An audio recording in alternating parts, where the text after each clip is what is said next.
Hello बच्चों। आज जो हम स्टडी करेंगे, आज हम क्या करेंगे, एल्कीन जो हमने उसकी केमिकल जो प्रिपरेशन है वो हमने स्टडी कर ली है। ठीक है, आज हम स्टडी करेंगे उसकी पहले फिज़िकल प्रॉपर्टी एल्कीन्स की, और उसके बाद में हम क्या करेंगे, उसकी केमिकल प्रॉपर्टी का डिस्कशन करेंगे।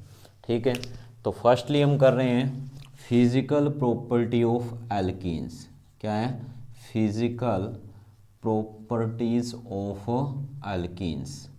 ठीक है, तो जो फिज़िकल प्रॉपर्टीज़ है उसके अंदर सबसे पहले हम देखेंगे कि जितनी भी जो एल्कीन्स होती है, जो लोअर मेंबर हैं उनकी अगर हम स्टेट की बात करें, ठीक है, तो लगभग यानी जो फर्स्ट थ्री मेंबर हैं, ठीक है, जो फर्स्ट थ्री मेंबर्स हैं वो क्या होते हैं, गैस होते हैं। क्या होते हैं? गैसियस स्टेट के अंदर अपने को मिलेंगे। वो क्या होती है?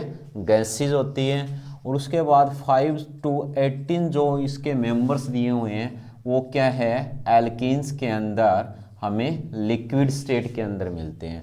और उनसे जो हायर है, ठीक है, जो 18 से जो ऊपर के जितने भी जो मेंबर्स हैं वो अपने को क्या मिलेंगे, वो हमें मिलेंगे सॉलिड स्टेट के अंदर। ठीक है, जितनी भी एल्कीन्स हैं वो एल्कीन्स में जो इथीन होती है, ठीक है, जो इथीन होती है उसकी जो ओडर है, मतलब उसमें जो स्मेल आती है, यानी ओडर की अगर हम बात करें तो वो क्या होती है, प्लीजेंट ओडर होती है। ठीक है, अच्छी खुशबू आती है। बाकी जितनी भी जो एल्कीन्स होती हैं, अदर जितनी भी जो एल्कीन्स हैं, अदर एल्कीन्स क्या होती हैं, ये सभी की सभी ओडरलेस होती है, इनमें कोई स्मेल नहीं आती।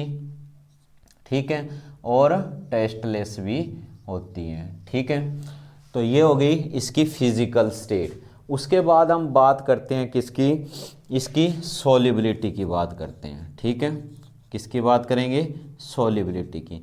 तो जितने भी जो एल्केन्स होते हैं, यानी जितनी भी जो अपने को एल्कीन्स दे रखी हैं वो सभी की सभी क्या होती हैं, हमें पता हाइड्रोकार्बन है, इसलिए वो क्या होते हैं, नॉन पोलर नेचर की होती हैं। ठीक है, क्या होते हैं वो, नॉन पोलर की होती है। और हमें पता है कि लाइक डिजोल्व लाइक, यानी इस प्रिंसिपल को हम जानते हैं। तो कहने का मतलब क्या है, इनकी जो सॉल्युबिलिटी होती है वाटर के अंदर ये सॉल्युबल नहीं होते।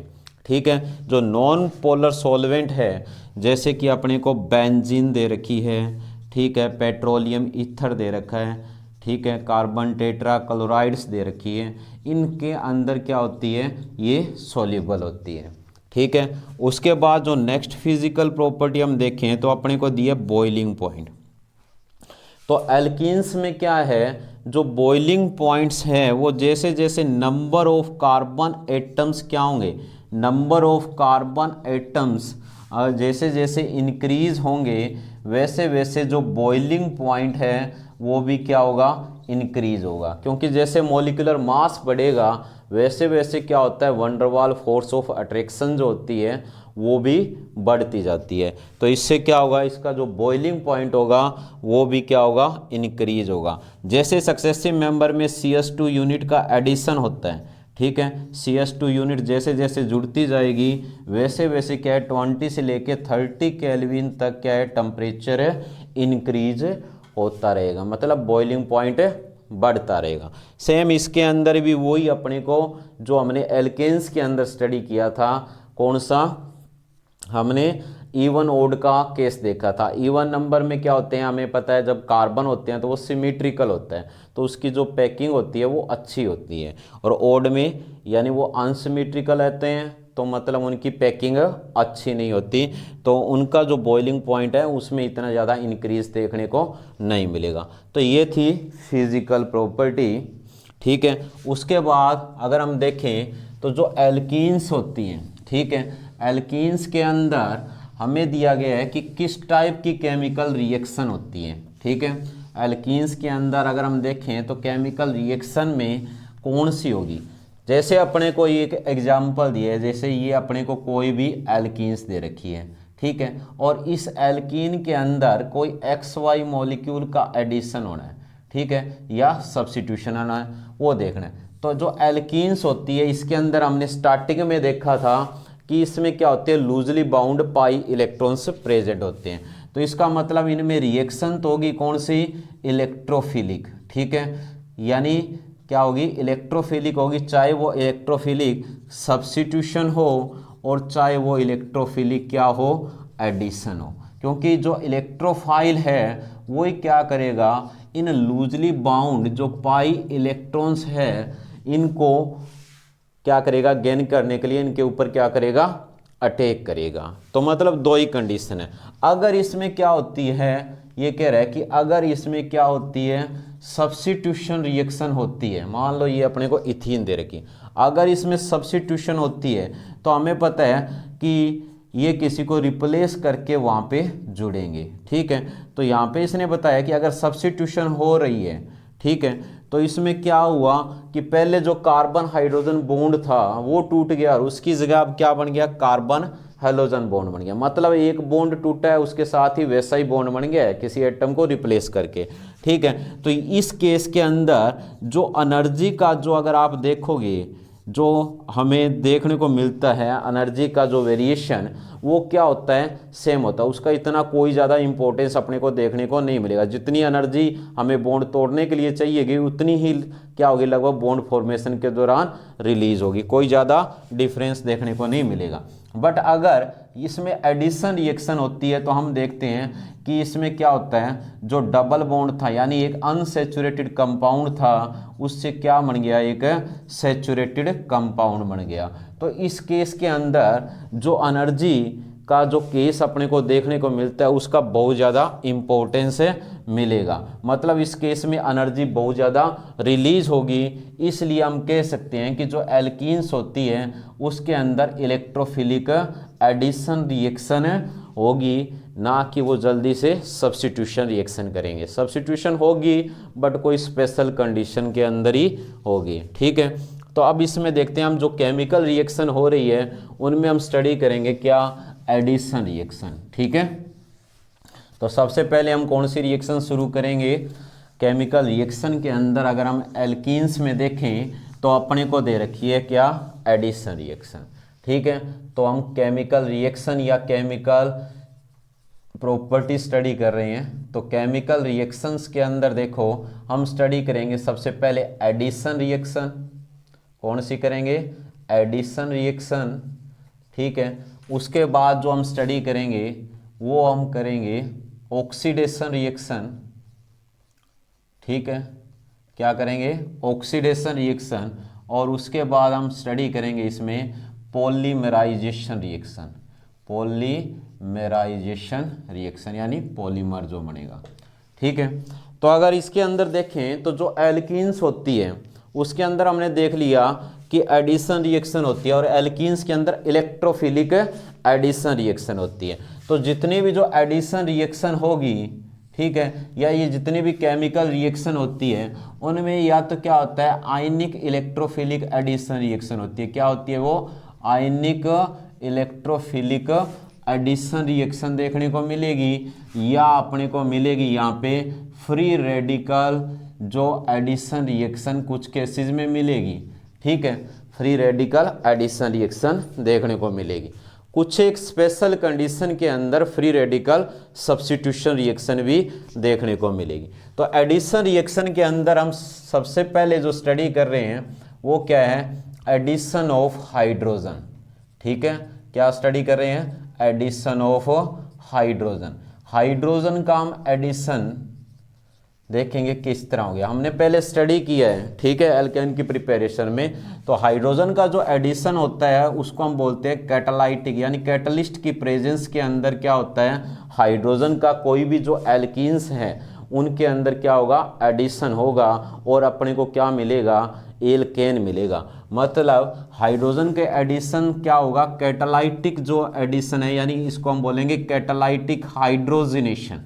क्या बोलेंगे, कैटालाइटिक हाइड्रोजिनेशन ऑफ एल्कीन। जब एल्कीन्स का क्या होता है, कैटालाइटिक हाइड्रोजिनेशन होता है तो हमें पता है कि एल्कीन्स किस में कन्वर्ट हो जाएंगे, एल्केन्स के अंदर कन्वर्ट हो जाएंगे, ठीक है। तो हाइड्रोजनेशन में क्या होगा, जो अनसेचुरेटेड जो भी अपने को कंपाउंड्स दे रखे हैं वो क्या होंगे, हाइड्रोजनेशन से किस में कन्वर्ट हो जाएंगे, सैचुरेटेड कंपाउंड्स के अंदर कन्वर्ट हो जाते हैं। ठीक है। तो सबसे पहले जैसे अपने को यहाँ पे इथीन दिया है, तो कैटालाइटिक हाइड्रोजनेशन है तो कैटलिस्ट की प्रेजेंस में होगा। सीधी सी बात हमने पढ़ा है कि यहाँ पे क्या यूज़ करेंगे, या तो रेनी निकल होगा, या प्लेटिनम होगा, या पैलेडियम होगा। अगर रेनी निकल के बजाय आप सीधा निकल यूज़ करते हो, ठीक है, रेनी निकल की बजाय क्या यूज़ करते हो, सीधा निकल कैटलिस्ट के रूप में यूज़ करोगे, तो ये 523 से 573 केल्विन टेम्परेचर पे इसको क्या करना पड़ेगा, हीट करना पड़ेगा, तब जाके अपने को क्या मिलेगी, यहाँ पे हमें पता है निकल कैटलिस्ट की प्रेजेंस में या ऊपर वाला कोई भी कैटलिस्ट है उसकी प्रेजेंस में क्या होगा, हाइड्रोजनेशन होगा, और अपने को एल्कीन से क्या मिल जाएगा, एल्केन मिल जाएगा। तो इस तरह ये होगा कैटालाइटिक हाइड्रोजनेशन।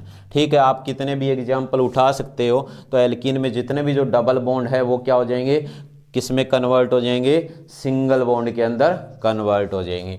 तो ये अपने को दिया था एडिशन ऑफ हाइड्रोजन। इसी तरह अपने को क्या दे रखा है, addition of halogen, addition of halogen. तो हेलोजन का एडिशन दे रखा है। हेलोजन हमें पता है कौन से होते हैं, हेलोजन हमें पता है कि हम एक्स से लिखते हैं, जिसका मतलब फ्लोरीन, क्लोरीन, ब्रोमीन या आयोडीन, ये ले सकते हैं। ठीक है।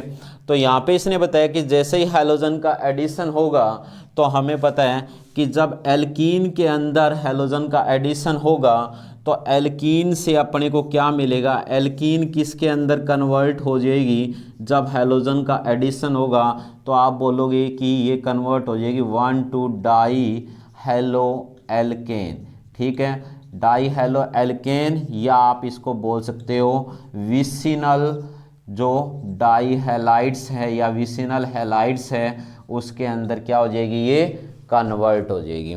ठीक है। जैसे ही अगर आप देखो तो जो ईस ऑफ हेलोजिनेशन में अगर हम देखें तो सबसे ज़्यादा रिएक्टिव होती है फ्लोरीन, फिर क्लोरीन, फिर जो ब्रोमीन है, और उसके बाद अपने को दे रखी है आयोडीन। ठीक है। तो ये अपने को दिया है रिएक्टिविटी ऑर्डर। जो फ्लोरीन होती है ना, ये बहुत ज़्यादा रिएक्टिव होती है। ठीक है, वाइग्रस रिएक्शन होती है, तो ये नॉर्मल कंडीशन में हम नहीं करवाते। ठीक है। और आयोडीन जो होती है ये लीस्ट रिएक्टिव होती है, तो ये भी ऑर्डिनरी कंडीशन में रिएक्शन नहीं करेंगे। तो मेनली हम जो लेके चलेंगे यहाँ पे हम क्लोरीन और ब्रोमीन को लेके चलेंगे। तो कोई भी जो आपको एल्कीन दे रखी है उस एल्कीन के अंदर अगर आप क्या ऐड कर दो, ब्रोमीन। ये जो ब्रोमीन होती है ना, ये क्या होती है, ऑरेंज रेड कलर की होती है। क्या होती है, ऑरेंज रेड कलर की होती है। जैसे ही क्या होगा, एल्कीन का हम ब्रोमिनेशन करेंगे, ब्रोमीन को जैसे ही ऐड करेंगे, ठीक है, कोई इनर्ट सॉल्वेंट जो दिया है अपने को कार्बन टेट्राक्लोराइड की प्रेजेंस में, तो क्या होता है कि हमें एक कलरलेस सॉल्यूशन मिलेगा। ठीक है, जो क्या होगी 1,2 डाई ब्रोमो, जो अपने को एल्केन मिलेगी। तो ये जो रिजल्टिंग सॉल्यूशन होगा ये क्या होगा, कलरलेस होगा। इसका मतलब क्या हुआ कि इस रिएक्शन का यूज़ हम कहाँ पे कर सकते हैं, कोई भी जो अनसेचुरेटेड कंपाउंड है उसकी टेस्टिंग के लिए इसका यूज़ कर सकते हैं। क्योंकि अगर वो अनसेचुरेटेड कंपाउंड होगा तो उसमें क्या हो जाएगा, हैलोजन का एडिशन हो जाएगा, मतलब हैलोजिनेशन हो जाएगा उसका। ठीक है, तो यानी ब्रोमिनेशन होगा तो ब्रोमीन का जो कलर है, यानी जो सॉल्यूशन का कलर है वो क्या हो जाएगा, चेंज हो जाएगा, मतलब वो क्या हो जाएगी, कलरलेस हो जाएगी। क्यों, क्योंकि ब्रोमीन का क्या हो गया है, एडिशन हो गया है। ठीक है, तो ये रिएक्शन कहाँ पे यूज़ की जाती है, टेस्ट फॉर अनसेचुरेशन, यानी जो मल्टीपल बॉन्ड है उसकी प्रेजेंस को डिटेक्ट करने के लिए हम क्या करते हैं, ब्रोमिनेशन करते हैं। ठीक है, इसके अलावा क्लोरीनेशन भी किया जा सकता है। ठीक है, अगर क्लोरीनेशन की रिएक्शन देखें तो यहाँ पे आप क्या है, क्लोरीनेशन भी करवा सकते हो। जैसे यहाँ पे अपने को क्या दे रखा है, यही इथीन मॉलिक्यूल दिए हैं, अगर हम इसका क्या करवाएं, क्लोरीनेशन करवाएं तो किसकी प्रेजेंस में करवाएंगे, ईथर की प्रेजेंस में होगा ये। ठीक है। तो ये अपने को क्या मिल जाएगी, 1,2-डाइक्लोरोइथेन मिल जाएगी, ठीक है। तो ये हो गया अपना एडिशन ऑफ हैलोजन। इसके बाद जो नेक्स्ट रिएक्शन हम करने वाले हैं वो है एडिशन ऑफ हैलो एसिड, ठीक है। एडिशन ऑफ हैलो एसिड जो है वो हम करेंगे, ठीक है। तो देखो हैलो एसिड कौन से होते हैं, हैलो एसिड जो होते हैं हाइड्रोजन और जो हैलोजन है उनसे मिलके जो बने हैं उनको हम क्या बोलेंगे, हैलो एसिड बोलेंगे, मतलब हाइड्रोजन हैलाइड, ठीक है। तो इसके अंदर आपको कुछ बातें समझनी है, यहाँ पे हम 2 रूल पढ़ेंगे, ठीक है, जो कि काफ़ी इम्पोर्टेंट अपने को दिए हैं, ठीक है। तो जो थर्ड वाली है वो क्या है, addition of hydrogen halide means HX, X की जगह पे यहाँ पे क्या हो सकता है, फ्लोरीन, क्लोरीन, ब्रोमीन और ये क्या दे रखे हैं, आयोडीन दे रखे हैं, ठीक है। सबसे पहले हमें पता होना चाहिए कि HX में क्या है, इनका रिएक्टिविटी ऑर्डर पता होना चाहिए, ठीक है। तो सबसे ज़्यादा अगर आप देखोगे जो रिएक्टिव होते हैं वो कौन होते हैं, ये अपने को रिएक्टिविटी ऑर्डर दिया हुआ है, ठीक है। ये जो रिएक्टिविटी ऑर्डर दिए हैं इनमें हाइड्रोजन जो आयोडाइड होता है वो सबसे ज़्यादा रिएक्टिव होता है, क्यों, क्योंकि ये जो बॉन्ड क्लीवेज है इसके बेस पे है, HI का जो बॉन्ड है वो इजीली टूट जाएगा, तो वो इजीली क्या हो जाएगा, उसका एडिशन हो जाएगा, जबकि ये बॉन्ड स्ट्रॉन्ग होगा HF का, ये जल्दी ऐड नहीं होंगे, ठीक है।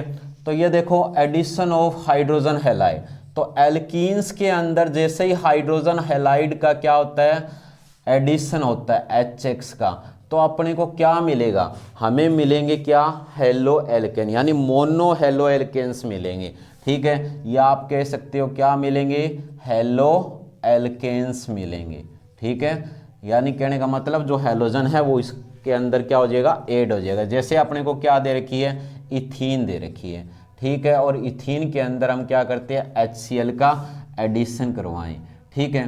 तो किस तरह होगा, हमें पता है कि क्या मिल जाएगा, यहाँ पे CH3CH2Cl मिल जाएगा, तो ये क्या है, एक हेलो एल्केन दिया हुआ है, ठीक है,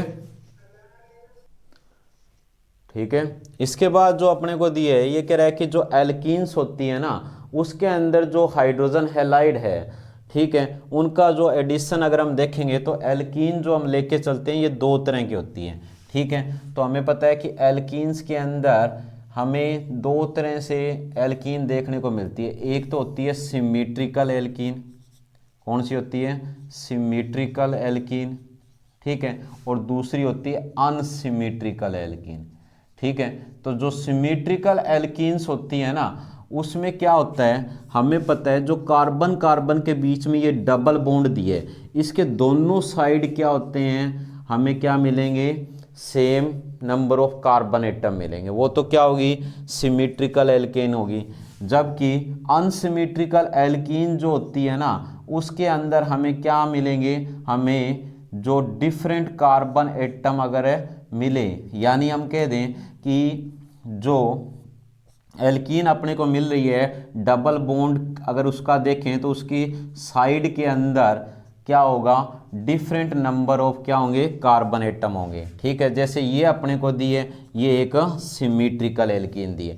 तो अगर ये देखें सिमेट्रिकल एल्कीन में तो अपने को कोई प्रॉब्लम नहीं है, क्योंकि जो कार्बन डबल बॉन्ड के अंदर इन्वॉल्व है, ठीक है, अगर उनके पास क्या है, सेम नंबर ऑफ हाइड्रोजन है या सेम नंबर ऑफ कार्बन है, तब तो आप कोई भी जो हैलोजन हैलाइड का एडिशन करवाते हो, ठीक है, तो कोई समस्या नहीं आएगी। बट अगर कोई कार्बन एटम जो डबल बॉन्ड के हैं उनके साथ डिफरेंट कार्बन या डिफरेंट हाइड्रोजन है डबल बॉन्डेड कार्बन के साथ, तो आपको कुछ रूल्स को फॉलो करना पड़ता है, उन्हीं रूल्स को हम क्या करेंगे, डिस्कस कर रहे हैं। तो जो पहला रूल जो हम स्टडी कर रहे हैं वो क्या है, मार्कोवनिकोव रूल जो है, क्या दिया है, मार्कोवनिकोव रूल। ये रूल अप्लाई कब होता है, ये रूल अप्लाई होता है अगर यही ऊपर वाली रिएक्शन हम स्टडी करते, कैसे, अगर हम ये रिएक्शन स्टडी करते किसके साथ है, प्रोपीन के साथ, ठीक है। ये अपने को प्रोपीन दिए, हमें पता है कि ये क्या एक अनसिमेट्रिकल एल्कीन है, और इसके अंदर अगर HCl का एडिशन करवाते, ठीक है, तो अपने को क्या मिलता, CH3 CH Cl और CH3, और जो दूसरा प्रोडक्ट मिलता तो वो मिलता CH3 CH2 CH2 Cl। जबकि ये जो प्रोडक्ट है ये तो होता मेजर प्रोडक्ट और ये होता माइनर प्रोडक्ट, ठीक है। तो ये ऐसा जो हो रहा है इसके पीछे रीज़न क्या है, यानी जब भी क्या होता है कोई भी अनसिमेट्रिकल रीजेंट, HCl क्या एक अनसिमेट्रिकल रीजेंट है और उसका एडिशन किसके अंदर हो रहा है, अनसिमेट्रिकल एल्कीन के अंदर हो रहा है, तो वो एडिशन होता किसके अकॉर्डिंग है, वो होता है मार्कोनिकोव रूल के अकॉर्डिंग, जो क्या कहता है, यही बताता है कि जब कोई भी अनसिमेट्रिकल रीजेंट, जैसे कि अपने को दे रखा है क्या, अनसिमेट्रिकल कोई भी जो रीजेंट है, अनसिमेट्रिकल रीजेंट में क्या हो सकते हैं, HX हाइड्रोजन हैलाइड है, H2O एटसेट्रा, कोई भी दिए जिसमें दो अलग अलग आपको क्या मिले, एटम मिले मॉलिक्यूल में, तो उनका एडिशन क्या होता है, इस तरह से होता है कि जो इसका जो पॉजिटिव पार्ट होता है अनसिमेट्रिकल रीजेंट का, वो उस कार्बन के साथ जुड़ेगा, डबल बॉन्ड वाले उस कार्बन के साथ जुड़ेगा जिसके साथ क्या है, ज़्यादा नंबर ऑफ हाइड्रोजन एटम है, और जो नेगेटिव पार्ट है वो कहाँ पे जुड़ेगा, डबल बॉन्डेड कार्बन में, जिस कार्बन के साथ क्या है, लो नंबर में क्या है, हाइड्रोजन एटम प्रेजेंट है, ठीक है। तो उसको हम बोलते हैं मार्कोनिकोव रूल, ठीक है। तो ये ध्यान रखना है कि एडिशन ऑफ किसका, एडिशन होगा किसका, कोई भी अनसिमेट्रिकल रीजेंट का किस तरह से होगा, सच दैट, इस तरह से होगा, ठीक है, कि क्या होगा, जो नेगेटिव पार्ट है, क्या होगा, नेगेटिव पार्ट जो है of reagent attached with that carbon, किसके साथ है, that carbon of double bond which has क्या होगा उसके पास, low number of hydrogen atoms, जिसमें क्या होंगे, लो नंबर के अंदर क्या होंगे, हाइड्रोजन एटम प्रेजेंट होंगे, तो इसको हम बोलते हैं मार्कोनिकोव रूल। अब देखो ये अभी हमने जो रिएक्शन देखी थी, ये रिएक्शन, इसके अंदर जो अपने को मेजर प्रोडक्ट मिल रहा था वो क्या मिल रहा है, हमें मिल रहा है 2-क्लोरोप्रोपेन, यानी प्रोपीन के अंदर जब हमने करवाया तो हमें 2-क्लोरोप्रोपेन मिला। ऐसा क्यों मिला, उसके पीछे हम देखते हैं क्या रीज़न है, ठीक है। तो अभी हम ये रिएक्शन देखते हैं।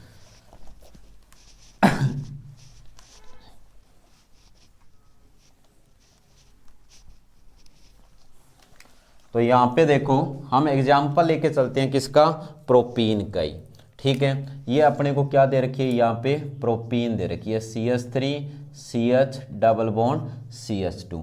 अब इसके अंदर एडिशन होना है HX मॉलिक्यूल का।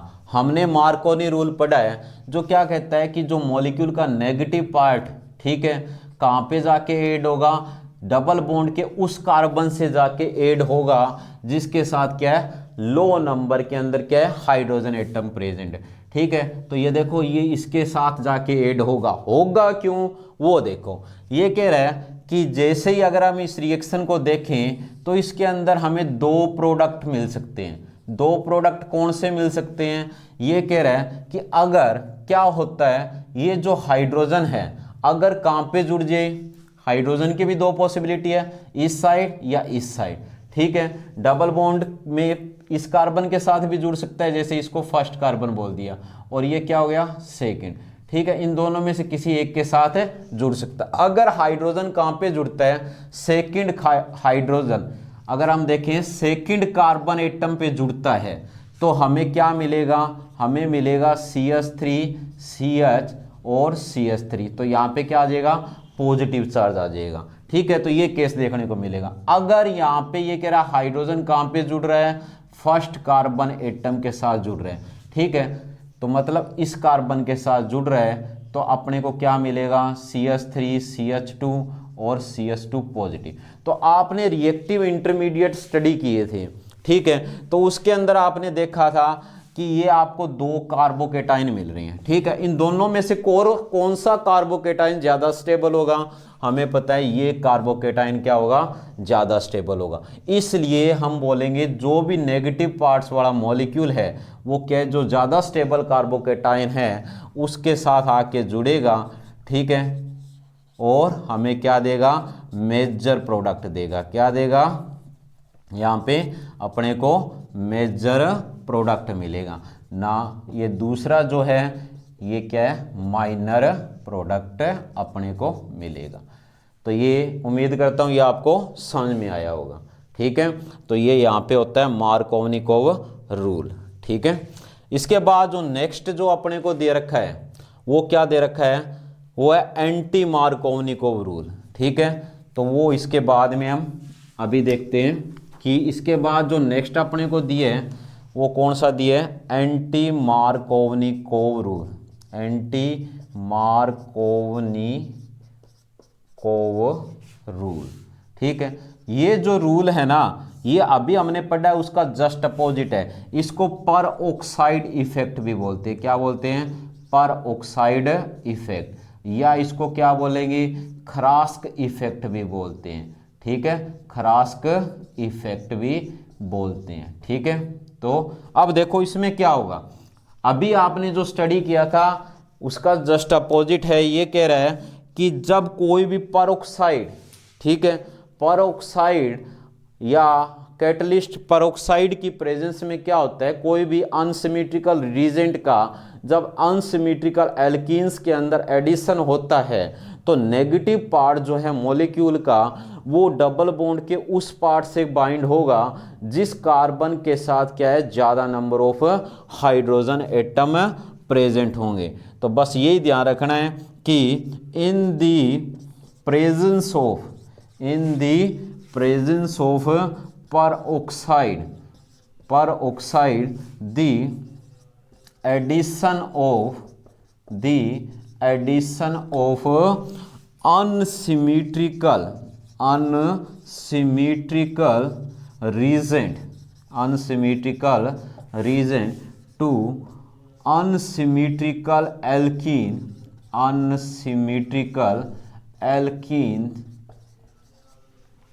takes place in such a way that negative part of the reagent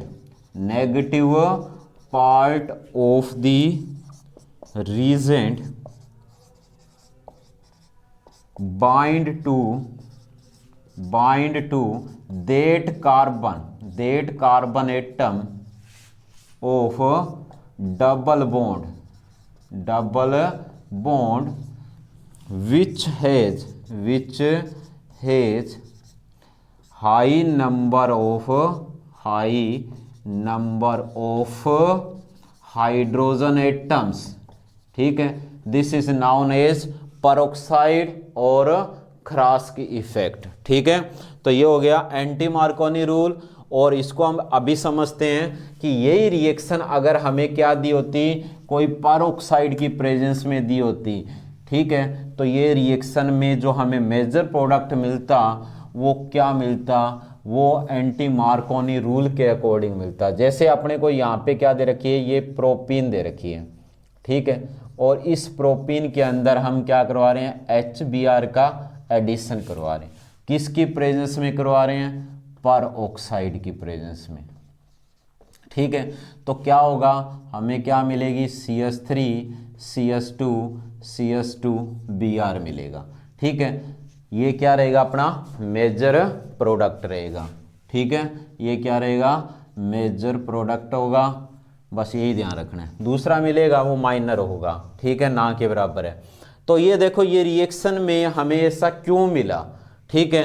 तो इसको हम समझते हैं मैकेनिज्म से, जो अपने को क्या दे रखा है, इसका मैकेनिज्म दे रखा है। तो यानी ये पेरोक्साइड की प्रेजेंस में हो रही है। तो पेरोक्साइड क्या होते हैं, या तो ऑक्सीजन लेंगे या बेंजोइल पेरोक्साइड या कोई और पेरोक्साइड लेंगे, जैसे यहाँ पे हम रिएक्शन करवा रहे हैं, ठीक है, एडिशन ऑफ किसका, यही सेम रिएक्शन हम करवा रहे हैं HBr टू प्रोपेन, ठीक है, in the presence of peroxide. जैसे अपने को ये बेंजोइल पेरोक्साइड दे रखा है, ठीक है, इस पेरोक्साइड का अगर हम देखें तो क्या होगा, सबसे पहले क्या होगी, इसकी होमोलाइटिक क्लीवेज होगी, तो इससे अपने को क्या मिलेगा, फ्री रेडिकल मिलेगा C6H5CO, ठीक है, ये जो बेंजोइड फ्री रेडिकल मिलेगा। ये जो फ्री रेडिकल है बाद में क्या होगा, इसकी फिर क्लीवेज होगी, होमोलाइटिक क्लीवेज, ठीक है, क्या होगी इसकी फिर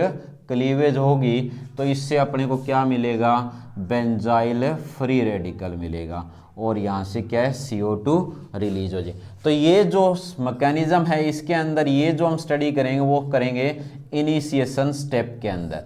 तो ये रिएक्शन वैसे 3 स्टेप में होगी। फर्स्ट स्टेप के अंदर क्या होगा, फ्री रेडिकल का जनरेशन होगा। अब ये जो फ्री रेडिकल बना है, क्या बना है, सेकंड स्टेप के अंदर क्या होगा, जो ये फ्री रेडिकल बना है, क्या बना है, बेंजाइल फ्री रेडिकल, ठीक है, ये क्या करेगा, HBr पे अटैक करेगा, उसकी होमोलाइटिक क्लीवेज कराएगा, ठीक है, तो यहाँ से क्या रिलीज होगा, यहाँ से रिलीज होगा जो होगा वो होगा ब्रोमीन फ्री रेडिकल, और ये बेंजीन अलग हो जाएगी, ठीक है, तो ये बन गया ब्रोमीन फ्री रेडिकल। अब क्या होगा नेक्स्ट स्टेप के अंदर, ये तो है प्रोपेगेशन स्टेप, ठीक है, प्रोपेगेशन स्टेप के अंदर हम देख रहे हैं इस तरह बेंजाइल जो फ्री रेडिकल जो बना है, नहीं ये ब्रोमीन फ्री रेडिकल बना है। अब ये क्या करेगा, ये जो ब्रोमीन फ्री रेडिकल है ये अपने को जो प्रोपीन दे रखी है, इस प्रोपीन पे क्या करेगा, अटैक करेगा, ठीक है। अब ये अटैक करेगा तो इसकी क्या होगी, होमोलाइटिक क्लीवेज होगी, ठीक है। अब नीचे वाला देखो एक मिनट, जो ब्रोमीन फ्री रेडिकल जो अपने को मिला था उसने प्रोपीन पे अटैक किया, तो अब ये क्या है, इसमें ब्रोमीन के साथ ये 2 तरीके से रिएक्शन कर सकता है। देखो जैसे ही इसकी होमोलाइटिक क्लीवेज होती है तो अपने को क्या है, 2 तरह के जो हैं चांसेस मिलते हैं फ्री रेडिकल के, ठीक है। एक तो ये कंडीशन मिलती है जब ब्रोमीन क्या करता है, इस फर्स्ट कार्बन के साथ जुड़ जाए तो अपने को क्या मिलेगी, ये कंडीशन मिलेगी, ठीक है, ब्रोमीन इधर जुड़ेगी। अगर ये क्या करे, ब्रोमीन जुड़ जाए किसके साथ है, सेकंड कार्बन के साथ, ठीक है, किसके साथ जुड़ जाए, सेकंड कार्बन के साथ जुड़ जाए, तो ये अपने को कंडीशन मिलेगी। तो ये 2 डिफरेंट कंडीशन मिले। इनके अंदर अगर हम देखेंगे तो ये जो है अपने को फ्री रेडिकल मिल रहा है, ये क्या है, सेकेंडरी है, जबकि ये वाला क्या है, प्राइमरी है। तो हमें पता है जो सेकेंडरी होता है वो क्या होता है, ज़्यादा स्टेबल होता है, ये क्या होगा, लेस स्टेबल होगा या अनस्टेबल होगा। तो इसका मतलब क्या होगा कि जो ब्रोमीन है, ठीक है, वो इसके साथ जुड़ गई, और अब क्या होगा, जो दूसरा है इसके साथ जो हाइड्रोजन है वो आके क्या हो सकता है, जुड़ सकता है, ठीक है। तो मतलब यानी जो अपने को जो प्रोडक्ट मिलेगा उसमें क्या मिलेगा, जो ब्रोमीन होगा वो क्या होगा, एंटी मार्कोनी रूल के अकॉर्डिंग क्या होगा, इस HX मॉलिक्यूल का या HBr मॉलिक्यूल का जो एडिशन होगा वो एंटी मार्कोनी रूल के अकॉर्डिंग जो हमें मेजर प्रोडक्ट मिल रहा है वो इस केस में प्रोपीन से 1 ब्रोमो प्रोपेन मिल रहा है, ना कि हमें क्या मिल रहा है, 2 ब्रोमो प्रोपेन मिल रहा है, ठीक है। तो ये हो गया, इसके अंदर इस तरह प्रोपेगेशन चलता रहेगा, ठीक है। और हमें क्या मिल जाएगा, यहाँ पे दूसरा जो हाइड्रोजन फ्री रेडिकल है वो जुड़ जाएगा, और यहाँ पे ये ब्रोमो प्रोपेन मिल जाएगा, और इसको ये तो अपने को मिलेगा ही नहीं, CH3CHBr या माइनर मिलेगा, ठीक है। तो इस तरह ये रिएक्शन प्रोसीड करती रही, या आप यहाँ से आगे जाओ तो आपको क्या मिलेगा, टर्मिनेशन स्टेप मिलेगा। लास्ट स्टेप जो अगर हम देखें तो वो कौन सा स्टेप होगा, टर्मिनेशन स्टेप होगा, ठीक है। टर्मिनेशन स्टेप में क्या हो सकता है, हमें पता है 2 ब्रोमीन फ्री रेडिकल है वो आपस में जुड़ सकते हैं तो ब्रोमीन बना सकते हैं, या हम बोल सकते हैं कि जो अपने को ये ब्रोमीन जुड़ने के बाद जो फ्री रेडिकल मिला है, ठीक है, इसके साथ फिर ब्रोमीन फ्री रेडिकल जुड़ सकता है, ठीक है। तो हमें क्या मिल सकता है, विसिनल ब्रोमोएल्केन, ठीक है, यहाँ पे ब्रोमीन जुड़ जाएगी ना, दोनों से 1,2 डाइब्रोमो प्रोपेन मिल जाएगी, ठीक है। या इस तरह के दो मॉलिक्यूल आपस में जुड़ सकते हैं तो वो क्या होगा, टर्मिनेशन स्टेप देखने को मिलेगा। तो ये दोनों हो गए पेरोक्साइड और जो हम बोले ख्रास्की इफेक्ट या एंटी मार्कोनी रूल भी हो गया, ठीक है। तो आज बच्चों इतना ही, बाकी नेक्स्ट में।